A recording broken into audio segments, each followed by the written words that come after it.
네, 2023년 5월 4일 이정훈입니다. 한미 정상회담에서 상당한 성과를 거두고 온 윤석열 대통령이 다시 위기에 봉착하고 있습니다.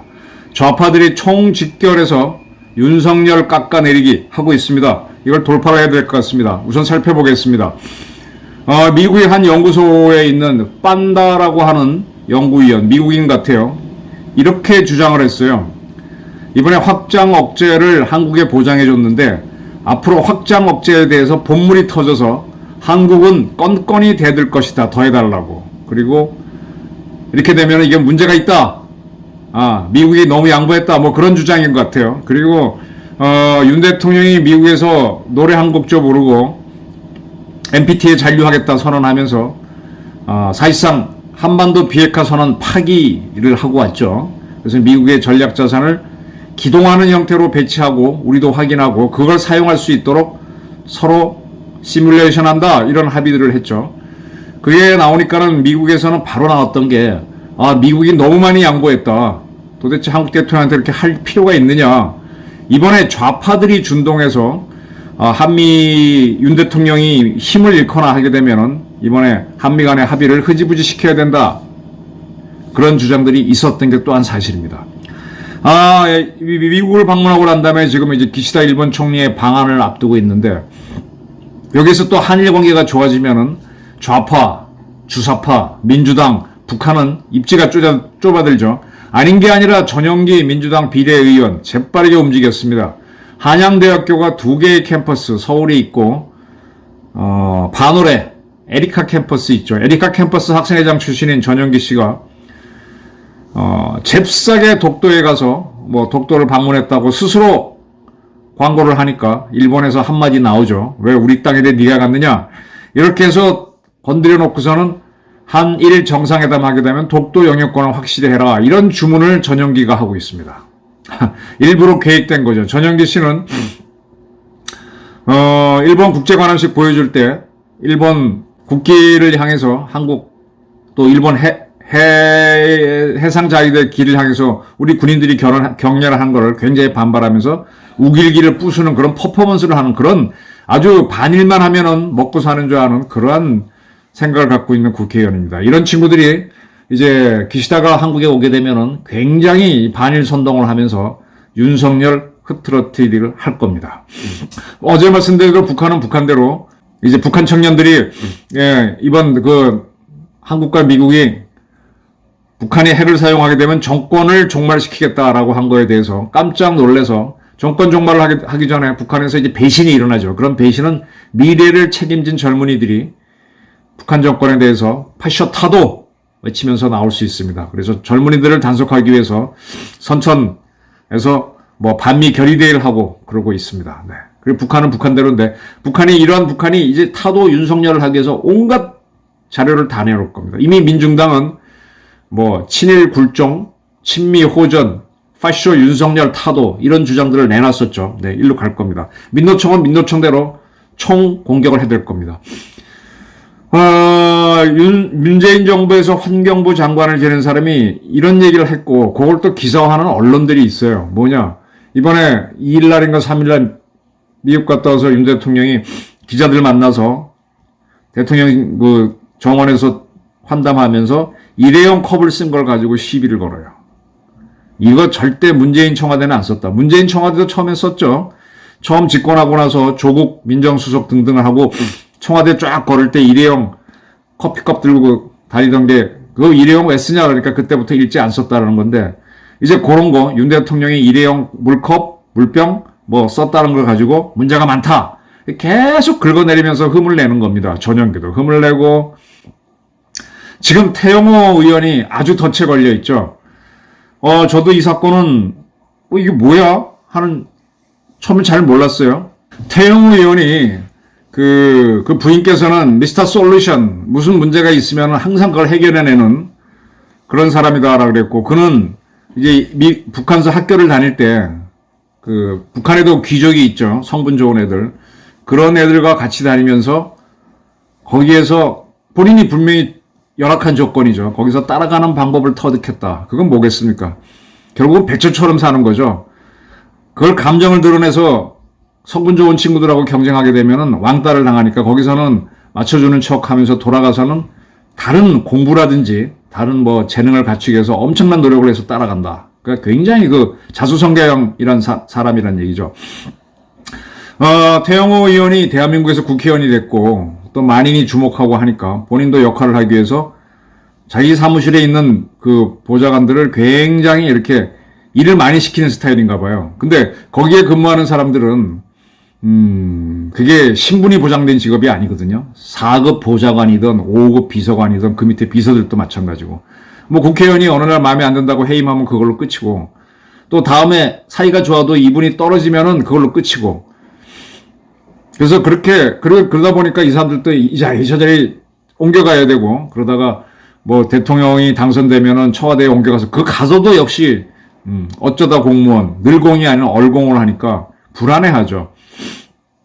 그래서 그런 것들 그러다 보니까 이제 자기들도 뭐 편한 거 찾아가고 그래서 국회 보좌진 뭐 노조도 만드니 그런 얘기가 있었던 모양이던데 그렇게 상당히 일을 많이 시키니까 거기서 사람들이 자꾸 이제 못 견디면 나가는 거죠. 다른 데 더 옮겨가고. 근데 그 보좌진들하고 나눈 이야기를 갖다가 누가 녹음해서 MBC에 갖다 줬어요.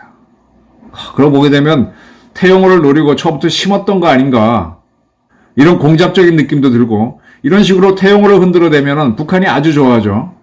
네. 그리고 4.3 발언도 있었으니까 얼마나 좋겠습니까? 근데 더군다나 지금 홍준표, 이 국힘당에서 어른이 돼야 되는 사람이 콕 찍어서 태영호를 어쩌고저쩌고 하는 바람에 국힘당이 오늘 징계를 한다고 나오니까 참 저렇게 말려 들어가는 저걸 어떻게 봐야 되나. 그럼 누가 나중에 좌파하고 싸우니? 이런 생각이 드는데, 지금 보게 되면 계속 윤석열 정부를 흔들기 위해서 처음에는 뭐 줄리 뭐 이런 거 하다가 청담동 하다가 안 되고 하니까 이제 가만히 보면 이제 톤을 좀 다운시키고 있죠.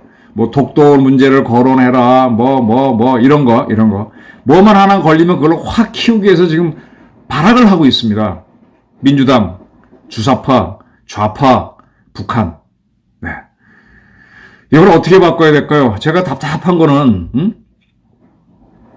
이 여당과 정부에서 윤석열 한동훈만큼 최선을 다해서 싸울 사람이 보이지 않는다. 이번에 이진복 정무수석이 하는 것도 보게 되면 왜 저런 식으로 문제를 풀어가지? 그리고 뭐 거기에 몇 명 수석들 저도 뭐 가끔 어쩌다 마주치는 사람들 보게 되면 왜 저런 식으로밖에 안 하지? 자기들이 좀 창안을 해서 해야 되는데 시키는 건 열심히 해요. 늘 시키는 거 열심히 하는 사람들을 좋아하는데 저는 그런 사람들이 오히려 문제가 많고 창의적으로 하는 사람들을 원하는데 그런 사람들이 한동훈 외에 원희룡 외에는 안 보인다는 겁니다. 본인들이 이게 내 거구나. 예를 들면 이번에 환경부 서울대학교에서 조사해 보니까 4대강 보호만 들고 훨씬 수질이 좋아졌다 나왔습니다. 근데 그거는 뭐 누가 봐도 가뭄과 홍수 다 해결할 수 있는 문제죠. 근데 그거를 현재의 환경부 장관은 꼼짝도 안 했어요. 이제 감사원 결과가 나와야만 자기는 뭐 하겠다는 건데. 그러니까 지금 지난 가뭄 때 4대강 문제가 심각했던 거잖아요. 4대강 문제는 지금 환경부가 하거든. 장관들이 안 움직여. 이상민 씨도 제대로 못 움직였고 행안부 장관. 지금 뭐 고용노동부 장관이니 뭐니 이런 사람들이 자리 하나는 차지하고 앉아가지고 어떻게 보면 지금 현재의 총리조차도 처음엔 자기 방어만 했지 조용히 있잖아요. 윤석열 혼자 뛰어다니라 그런 느낌. 한동훈 너 혼자 해봐라. 잘하면 좋겠다. 이런 거잖아요. 굿이나 보고 떡이나 먹겠다. 이게 같이 뛰어줘야 되는데 안 움직입니다. 지금 공고 파트도 보게 되면은 청와대 홍보실도 보게 되면 김은혜 거의 움직임 없죠. 이동훈 씨도 자기 일만 하고 있고.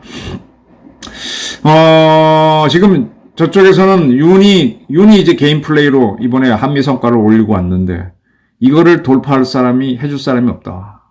이게 지금 윤석열 정부의 약점이죠. 그거를 파고들고 이게 로키로 치고 들어오고 있습니다. 이 문제는 사실 이승만 대통령이 집권했을 때도 이승만 대통령이 미국에서 세력을 끌고 왔습니까? 뭐 끌고 올 것도 없었고 혼자 와가지고 혼자 돌파를 했잖아요. 한미 상호 방위 조약 받아내고 그리고 이제 본인이 탁월하니까 자유당 만드니까 그때서야 이제 친위대가 만들면서 정치를 하고 그게 이제 나중에 독재로 가서 문제였긴 하지만 지금 윤석열 대통령도 내년 선거에서 이기면은 아마 좀 세력이 붙겠지만 그리고 나서는 바로 2년 지나서 이제 그때 당선된 국회의원들은 윤석열 말 들을 필요가 없죠. 자기가 임기가 더 기니까. 그러면 바로 레임덕으로 가는 겁니다. 지금 이렇게 정치적인 걸 따지지 말고 국힘당에서도 그렇고 지금 이 나라가 이 모양이니까 이걸 돌파를 하려면 누군가가 총대를 메고 나와줘야 돼요. 원희룡처럼 한동훈처럼. 내가 대한민국 국무위원이다. 내가 대한민국 국회의원이다. 뭐가 부족하냐 하면서 내가 보기엔 이건 고쳐야 된다. 윤석열에 대한 충성이 아니라 이거 필요하다. 국방부 장관도 마찬가지고 국정원장도 마찬가지고 그걸 해줘야 됩니다. 지금 국정원에서는 자기들 업무 영역이 내년부터 많이 축소가 되죠.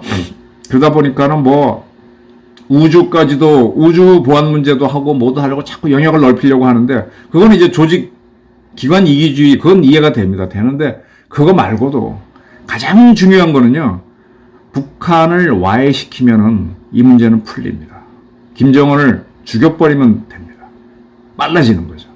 그런 건 안 하고 갑자기 자기 제가 몇 번 말씀드렸잖아요. 국정원과 우리 특수전사령부를 연결시켜서 미국이 지금 평시작전으로 세계를 통제하잖아요. 아프간에서 알카에다의 실력자를 CIA가 정보를 구해서 작전을 만들면은 공군의 무인기가 가서 거기서 닌자 미사일을 쏴서 제거해버리고 아니면 뭐 특수전부대에 가서 제거하고 그런 식으로 해서 위험 요소를 전쟁하지 않고 제거하지 않습니까? 그런 식으로 계속 가게 되면 미국의 패권, 헤게몬, 팍스 아메리카를 유지하는 방법이 되거든요. 마찬가지로 우리도 북핵 문제를 전쟁이나 뭐 이런 걸로 대비하는 게 아니라 평시에 국정원하고 우리 육군 특전사, 해군 특수전 여단이 쪼역쪼역 조용히 움직이면서 제거해가고 그다음에 북한에서 젊은 학생들이 반 김정은 시위 나도록 그렇게 공작전을 해야 됩니다.